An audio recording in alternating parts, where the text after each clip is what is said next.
It's easy to take for granted the courage and skill of professional rescuers until that moment when you see them holding someone's life in their hands. I'm William Shatner.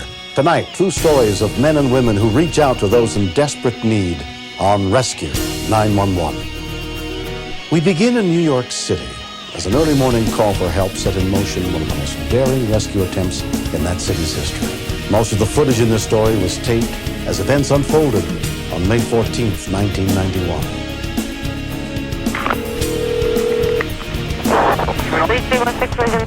Yeah, how you doing? I've got a fire at 727. What borough are you in?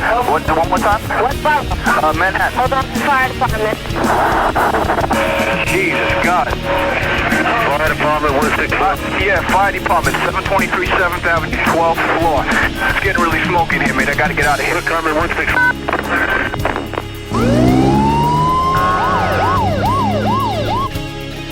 On the 10th floor of a Manhattan high-rise, Ron Perlstein was in the offices of his video production company. I was sitting at my desk. I just finished editing a piece, and I saw smoke coming out the building across the street. I didn't think much of it at first. Fire 283, where's the fire? 48th and 7th. Big fire, big fire. A lot of smoke. Top floor. By the time I got back to the window, I saw somebody inside the building looking, trying to get out. Okay, there are people inside. There are people inside waving from the smoke-filled windows. Okay. Oh! When I looked through the viewfinder, the guy was almost outside the ledge on the top floor.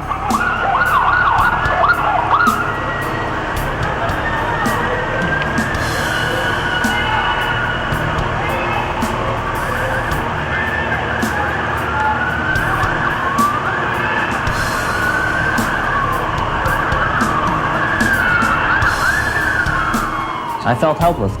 I'm 50 feet away and I can't do anything.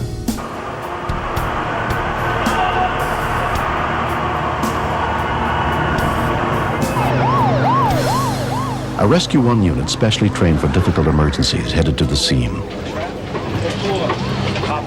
On the way, the unit's commander, Lieutenant Patrick Brown, was notified that people were trapped inside the building.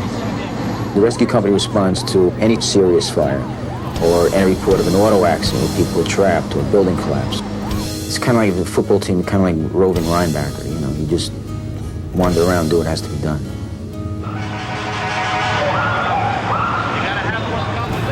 When we arrived at the scene, we could look up and see the two victims, one on 7th Avenue and one on the 48th Street side.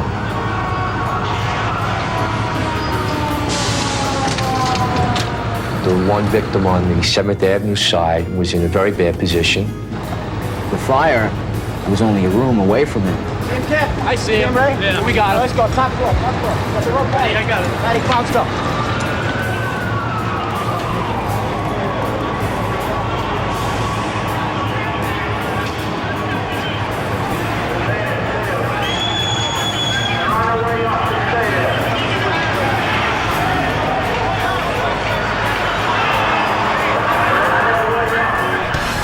He's out of reach of our aerials and out of reach of our tower ladders. Our job was to force entry on the 12th floor and try to get him. We had no idea what we were going into. You never know how far the fire is advanced. As I got to the 6th floor, the smoke met us.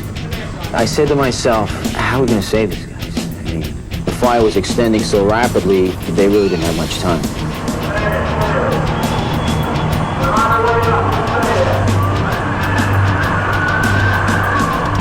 When we continued, I was screaming to get his attention so at least he'd know help was on the way, but he was in a lot of trouble. I thought he was going to jump right then.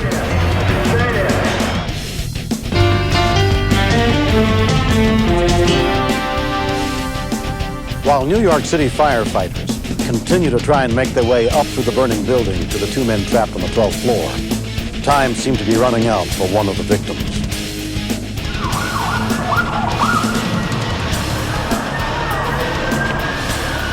As the smoke and fire kept on building up, the guy kept on inching his way out towards the window. I'm thinking, how can this guy breathe? I mean, because this is a huge fire. The heat, the smoke. I don't know how this guy's breathing. Help him.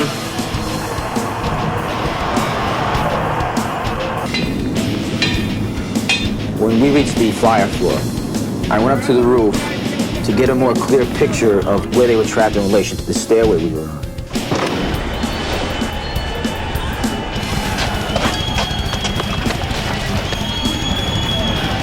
It was like I came out onto a baseball field and there was a couple hundred people were yelling at me. Everybody, it seemed to me from across the street, was pointing down at a certain spot. Go up here. And I saw the first victim. All right, you stay right there. I was screaming to get his attention so at least he'd know help was on the way. But he was in a lot of trouble.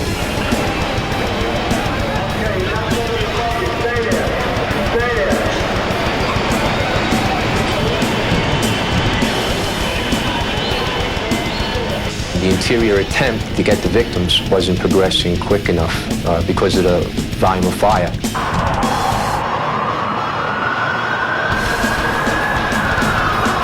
It was a very acrid smoke condition.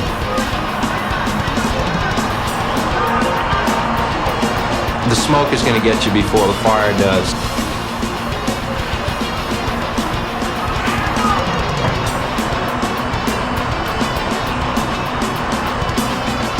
I didn't think we were going to have time to save him, much less the second guy. Hey, hook up, all right? Yeah. I knew we had to go over the roof to get him. One of the men in Lieutenant Brown's unit would have to be lowered by rope to the victims trapped on the 12th floor. Firefighter Patty Barr was assigned to the rope that day. Though he had been trained for it, Patty had never been involved in this type of rescue before. Okay. To put my men in this dangerous situation was a difficult thing to do. A good friend and mentor of mine in the fire department was killed in exactly the same type of operation where the rope snapped and they fell 8 floors to their death.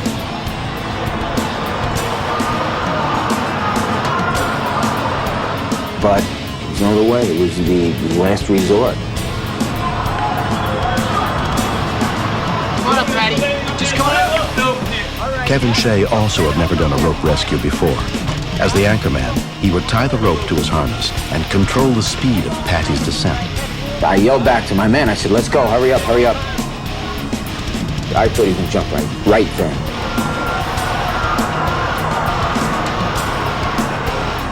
While the other men were getting ready, Patty got up on a parapet just so the guy could see his foot, and maybe that would hold him on another couple seconds.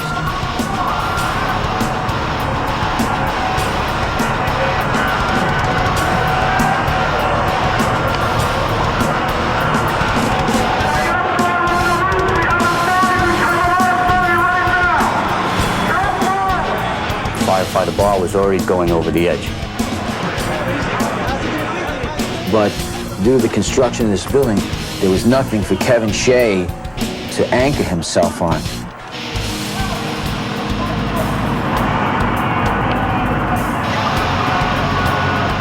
The victim had only a few seconds to live. We had to make a decision real quick what we were going to do. That's it. Let's go. All right, here we go. Ready? Pat O'Keefe and Bruce Newberry just laid on top of Kevin. We had to use ourselves as human anchors. There was no way that I could sink even my hands into anything to grab so that I wouldn't lose Kevin. What was going through my mind was when this civilian jumps on, what's going to happen? Yeah, I got you. Good. Yeah.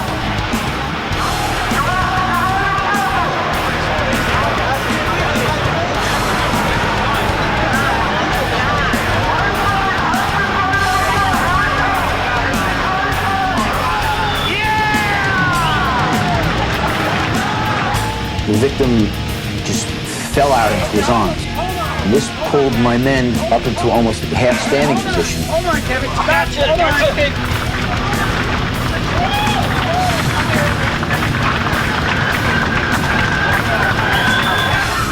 That was the most intense 5 seconds of my life, but everybody held on. Hold it.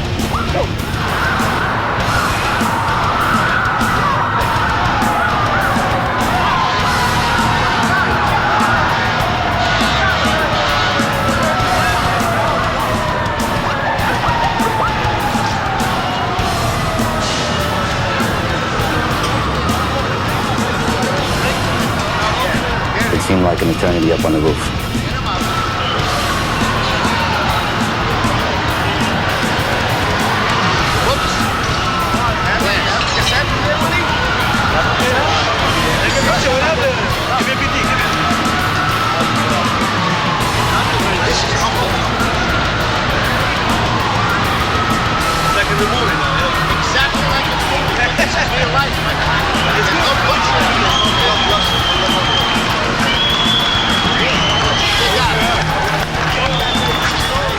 As soon as they brought him inside the building, everybody was cheering. He even waved. The fireman waved, you know, and just to show that, you know, hey, you know, New York's all right.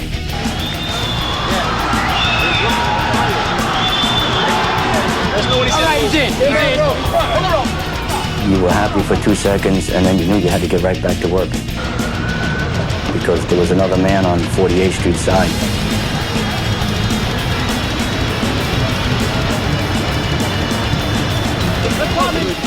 Kevin now took Firefighter Barr's position and hooked himself into the role.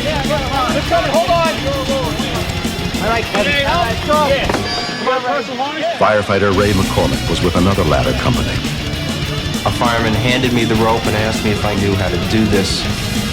There is a certain amount of trust that firemen have with each other, but this was an extremely critical situation. There was no time for lies. And I said to him, yes, I do know how to do it. And that was no bull. We're ready, low. Go. He was giving the orders to lower, and I watched the rope go through my hands, and the rope was already frayed. And that, like, sent a shiver through my body that the rope was already frayed.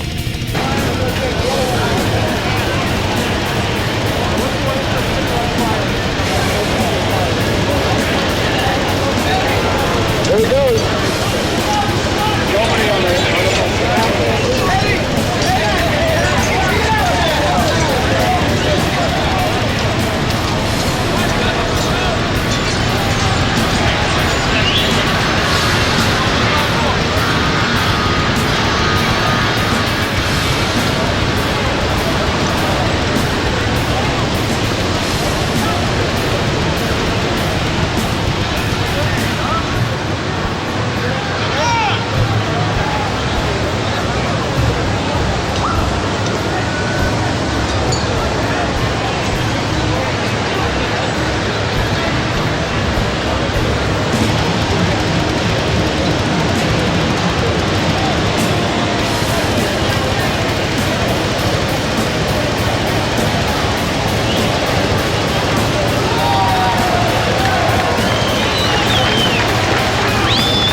little more, another 15.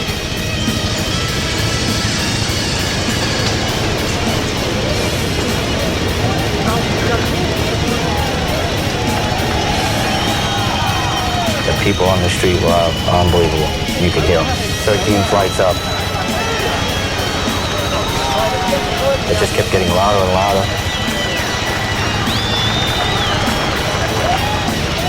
We had done it. And it was just very gratifying, and it was just a special moment for me. Never forget it. Never forget it.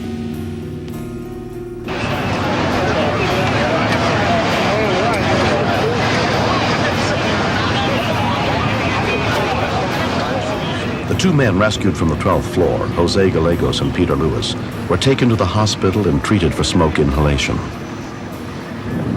More than 100 firefighters fought the blaze for another hour before it was extinguished. But not a single life was lost that day. Feel like a hero now? Yes. No, I don't feel like a hero. Why not? Because when you see the two firemen hanging from ropes, everybody thinks that those two guys are heroes, and that this is the whole rescue, and it's not. That's not the way it is at all. Make some room. Let's go. Make some room. There's a lot more firemen that are taking tremendous punishment in on the fire floor, trying to actually crawl past fire to rescue these victims and put the fire out. It's a tremendous team effort. I was the one to go over on the rope, but there would have been 100 guys to grab that rope out of my hand to go over. I took a lot of the glory, but everybody deserves it. I think the whole fire department deserves it. This was so dangerous. I could have stopped them, and nobody would fall to this. I could have stopped them, and the 2 victims would be dead. But everybody hung on to that rope, and everybody came out alive. Everybody up on this side. Everybody. Hello, Laura. Hello, Kevin.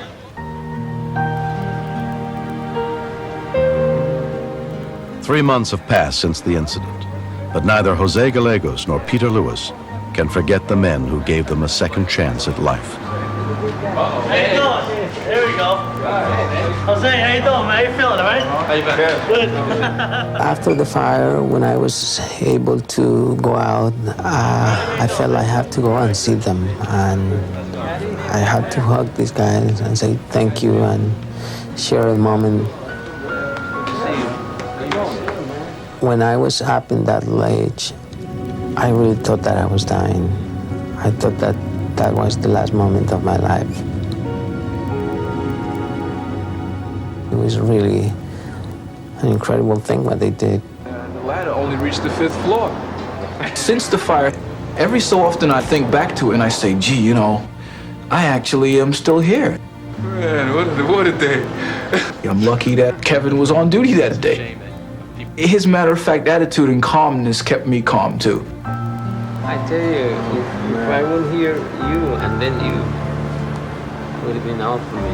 Yeah. Party bar, I just love him, and I don't know how to thank him. You know, whatever I do wouldn't be enough. Every time they go to a job, I really wish that the Lord is with them and help them, because they risk their own lives. They just don't think. They just go and do it and save you. Hey, it's definitely good to see you guys, man. And they saved me. You know, still here.